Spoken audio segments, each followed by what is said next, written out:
யாழில் தொடரும் முன்னாள் போராளிகள் கைதின் பின்னணியில் புலம்பெயர் தமிழர் இருப்பதாக சாயமடிக்க அரசாங்கம் முயற்சிக்கிறது. இலங்கை நிலை பற்றி சுயாதீன மதிப்பீடு செய்ய வேண்டும் என மெல்கம் ஃப்ரேசர் தெரிவித்துள்ளார். விளக்கேற்றியவர்களை தாக்குவது மனிதாபிமான செயற்பாடா என முன்னிலை சோசலிச கட்சி கேள்வி. அரசியல் தீர்வை பின்தள்ளவே மீண்டும் புலி பூச்சாண்டியை அரசு அவிழ்த்து விட்டுள்ளதாக பொது எதிர்க்கட்சிகள் குற்றச்சாட்டு.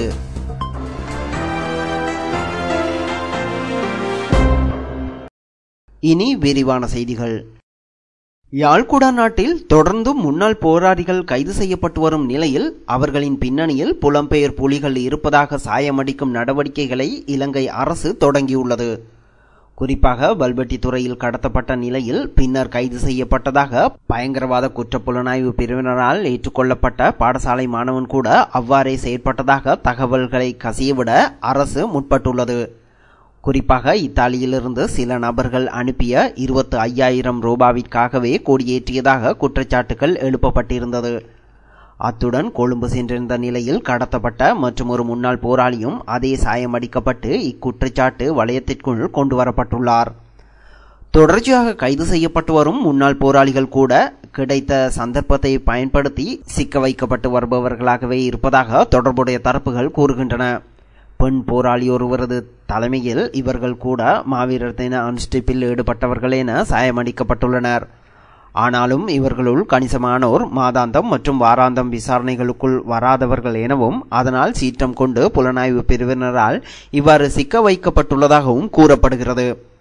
பளை பகுதியில் கைது செய்யப்பட்டுள்ள சிற்றுண்டிச்சாலை வர்த்தகர் புலிகளது அமைப்பில் சமையல்காரராக மட்டும் இருந்தவர் என கூறும் தரப்புகள் இத்தகைய கைதுகளால் பல முன்னாள் போராளிகள் நாட்டை விட்டு வெளியேறவோ அல்லது தலைமறைவு வாழ்வை வாழவோ நிர்பந்திக்கப்பட்டுள்ளதாக மேலும் கூறுகின்றன.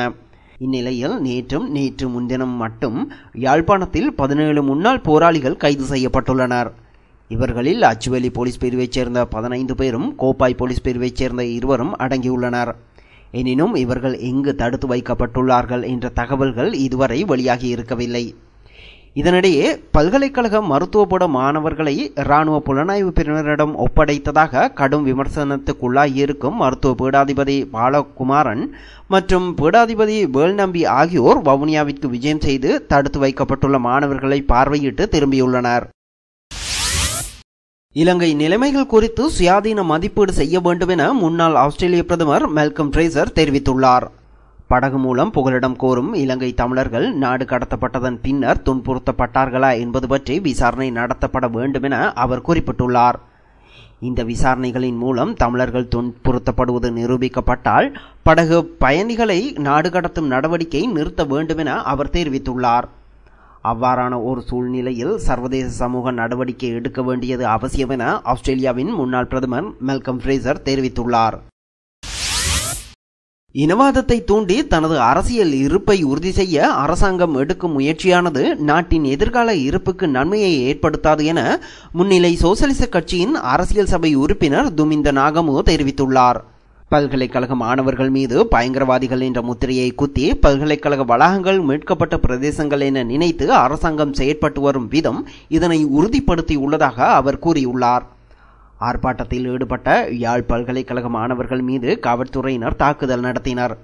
பல்கலைக்கழகத்தில் நடைபெற்ற கலாசார நிகழ்வொன்றில் காவல்துறையினர் தலையிட்டதை எதிர்த்தும் 6 மாணவர்கள் கைது செய்யப்பட்டதை கண்டித்தும் அவர்கள் ஆர்ப்பாட்டத்தில் ஈடுபட்டனர். எனினும் மாணவர்கள் இணைந்து மாவீரர் தினத்தை அனுஷ்டிப்பதற்காக விளக்கேற்றியதாக அரசாங்கம் குற்றம் சுமத்தியுள்ளது. இதன் காரணமாகவே காவல்துறையினர் தலையிட்டனர் என அரசாங்கம் கூறுகிறது. விளக்கேற்றுவது பயங்கரவாத செயற்பாடா? விளக்கேற்றியவர்களை தாக்குவது மனிதாபிமான செயற்பாடா? கடந்த காலங்கள் முழுவதும் தமக்கு எதிராக செயற்பட்டவர்கள் மீது அரசாங்கம் பயங்கரவாதிகள் என்ற முத்திரையை குத்தியது. தாம் செய்யும் அனைத்து நடவடிக்கைகளுக்கும் பெரும்பான்மையான சிங்களவர்களின் அனுமதியை பெறவே அரசாங்கம் முயற்சித்து வருகிறது. இனவாதத்தை தூண்டுவதன் மூலம் மக்கள் எதிர்நோக்கியுள்ள பிரச்சனைகளை மறக்க செய்ய முடியும் என அரசாங்கத்திற்கு தெரியும் எனவும் துமிந்த நாகமு தெரிவித்துள்ளார். இனப்பிரச்சினைக்கான அரசியல் தீர்வை பின்னோக்கி நகர்த்துவதற்காகவே மீண்டும் புலி பூச்சாண்டியை அரசு அவிழ்த்துவிட்டுள்ளது. அதனாலேயே இப்பொழுது போர் ஓய்ந்த பின்னும் தமிழ் மக்கள் மீது புலிமுத்திரை குத்தப்படுகிறது. இதனூடாக மீண்டும் கருப்பு நாள் நோக்கிய பயணத்துக்கு நாட்டை அழைத்துச் செல்ல அரசு தயாராகி வருகிறது என பொது எதிரணி கட்சிகள் குற்றம் சுமத்தியுள்ளன. இதேவேளை பிரதம நீதியரசருக்கு எதிரான நடவடிக்கைகளை அரசு கைவிடாவிட்டால் இந்த விடயத்தை சர்வதேசம் கொண்டு சென்று நாட்டின் மீது பொருளாதார தடை விதிப்பதற்கான அபாயகரமான சூழ்நிலையை ஏற்படுத்தவும் தயங்க மாட்டோம் எனவும் பொது எதிரணி கட்சிகள் அரசுக்கு எச்சரிக்கை விடுத்துள்ளன. கொழும்பில் உள்ள எதிர்க்கட்சி தலைவரின் உத்தியோகபூர்வ இல்லத்தில் நேற்று இடம்பெற்ற ஊடகவியலாளர் சந்திப்பின் போதே பொது எதிரணி கட்சிகள் மேற்கண்டவாறு தெரிவித்தன. இதன்போது கருத்து வெளியிட்ட ஜனநாயக மக்கள் முன்னணியின் பிரதி தலைவர் கலாநிதி குமரகுருபரன், வடக்கில் தற்போது ஒரு பதட்டமான நிலை ஏற்பட்டுள்ளது. வடக்கில் உள்ள இளைஞர்களும் யாழ் பல்கலைக்கழக மாணவர்களும் புலிகள் என முத்திரை குத்தப்பட்டு அரசால் தொடர்ந்தும் கைது செய்யப்படுகின்றனர். தமது இறந்த உறவினர்களை நினைவு கூர்ந்ததற்காகவே அரசால் இவர்கள் கைது செய்யப்பட்டுள்ளனர். இது மிகவும் ஒரு தவறான விடயமாகும். அரசின் இந்த நடவடிக்கைகளை சர்வதேச நாடுகள் அவதானித்துக் கொண்டுதான் இருக்கின்றன. வடக்கில் உள்ள தமிழ் இளைஞர்கள் மீது புலி முத்திரை குத்துவதின் ஊடாக தமிழ் மக்களின் இனப்பிரச்சினைக்கான அரசியல் தீர்வை பின்னோக்கி நகர்த்துவதற்கான நடவடிக்கைகளை அரசு மேற்கொள்கிறது. மீண்டும் கருப்பு நாள் நோக்கிய பயணத்திற்கு நாட்டை இட்டுச் செல்கிறது. புலிகள் மீண்டும் உருவாகக்கூடிய சூழ்நிலை வடக்கில் நிலவுகிறது என பூச்சாண்டி காட்டி அங்கு மீண்டும் பதற்றமான சூழலை அரசு ஏற்படுத்தி வருகிறது. இறந்த உறவுகளை நினைவஞ்சலி செலுத்தும் உரிமை வடக்கில் உள்ள தமிழர்களுக்கு இல்லையா? நாட்டில் உயர் பதவி வகிக்கின்ற பிரதம நீதியரசருக்கே இன்று ஒரு அசௌகரிய நிலை உருவாக்கப்பட்டுள்ளது என்றால் அப்பாவி மக்களின் கதி பற்றி சொல்லி தெரிய வேண்டியது இல்லை என குமரகுருபரன் தெரிவித்துள்ளார். இதேவேளை அங்கு உரையாற்றிய புதிய ஹெலோ உரிமை கட்சியின் தலைவர் சரத் மனமேந்திர, நாட்டின் 4ஆம் நிலையில் உள்ள பிரஜையான பிரதம நீதியரசருக்கு எதிரான நடவடிக்கைகளை அரசு மேற்கொண்டு வருகிறது. இந்த நடவடிக்கைகளை அது கைவிடாவிட்டால் மேற்படி விடயத்தை ஐக்கிய நாடுகள் சபை, ஐரோப்பிய ஒன்றியம், ஜெனீவா மனித உரிமை ஆணைக்குழு கூட்டத்தொடர் ஆகியவற்றின் கவனத்திற்கு கொண்டு சென்று நாட்டின் மீது பொருளாதார தடை விதிப்பதற்கான சூழலை ஏற்படுத்துவோம் என அவர் தெரிவித்துள்ளார். அது மட்டுமின்றி அண்மையில் வடக்கில் உள்ள தமிழ் பெண்கள் இராணுவத்தில் சேர்க்கப்பட்டனர். ஆனால் அவர்கள் இராணுவத்தில் சேர்க்கப்பட்டமைக்கு சான்றாக நியமன கடிதம் கூட இராணுவத்தினரால் அவர்களுக்கு வழங்கப்படவில்லை என சரத் மனமேந்திர மேலும் தெரிவித்துள்ளார். ஐக்கிய நாடுகள் அமைப்பிற்கான இலங்கை பிரதி நிரந்தர பிரதிநிதி சவேந்திர சில்வாவிற்கு எதிராக தமிழீழ விடுதலை புலி ஆதரவு அமைப்புகள் பிரசாரம் செய்து வருவதாக தெரிவிக்கப்படுகிறது. தென்னாப்பிரிக்காவிற்கான இலங்கை பிரதி உயர்ஸ்தானிகராக சவேந்திர சில்வாவை நியமிப்பதற்கு எதிராக இவ்வாறு பிரசாரம் செய்யப்பட்டுள்ளதாக கூறப்படுகிறது. மனித உரிமை அமைப்பு, தென்னாப்பிரிக்காவைச் சேர்ந்த சில அமைப்புகள், பேடன் தமிழர் பேரவை, தென்னாப்பிரிக்க தமிழர் பேரவை போன்ற அமைப்புகள் சவேந்திர சில்வாவிற்கு எதிராக பிரசாரம் செய்து வருவதாக தெரிவிக்கப்படுகிறது. உலகளாவிய புலி ஆதரவு அமைப்புகளும் இந்த பிரசாரத்திற்கு ஆதரவளித்து வருவதாக குறிப்பிடப்படுகிறது. குறிப்பாக குளோபல் தமிழ் ஃபோரம் போன்ற அமைப்புகள் சவேந்திர சில்வாவிற்கு எதிராக பிரசாரம் செய்து வருவதாகவும் தெரிவிக்கப்படுகிறது. பிரதம நீதியரசர் சிராணி பண்டாரநாயக்க நாட்டிற்கு துரோகி ஆகாமல் பதவி விலக வேண்டும் என தேசப்பட்டுள்ள தேசிய இயக்கத்தின் தலைவர் குணதாச அமரசேகர கோரிக்கை விடுத்துள்ளார். அவர் பதவி விலகுவதே நல்லது. ஏனெனில் சர்வதேச சக்திகள் நாட்டிற்கு எதிரான சதியை மீண்டும் புதுக்கடையிலிருந்து ஆரம்பித்துள்ளன.